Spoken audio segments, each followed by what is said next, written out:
It is the photo worth 1,000 words. A little girl being consoled by police moments after her mother was shot right before her eyes. KCTV5's Caroline Sweeney talked with police today about why they thought the public needed to see this. Caroline? Well, Brad, the violence in the city over the last 72 hours has people rattled. Residents are angry. City leaders are searching for answers, and they're imploring people to use something other than violence to solve conflict.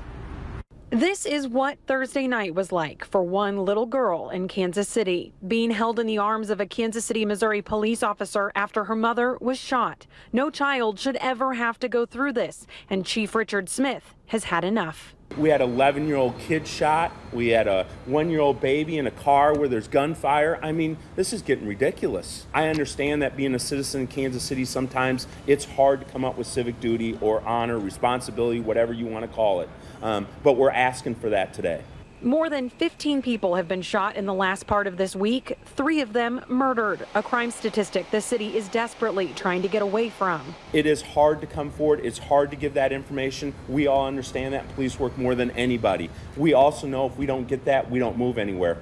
We don't move the needle. We're not going to stop this. With more than a dozen investigations, hundreds of pieces of evidence and interviews, the police department is in overdrive. There's not a lot of people going home early in the police department. And for officers on patrol and working these scenes, we are relentless and we push forward until all leads are exhausted. And at that point, then we pray. That was Captain Lionel Colon with the Kansas City, Missouri Police Department. We were speaking earlier today at another shooting scene at 82nd near the Paseo. He told me to look at some of the arrests that have already been made over the last 3 days. He says those arrests show what can happen when the community and the police department work together. Live in Kansas City, Missouri, Caroline Sweeney, KCTV5 News.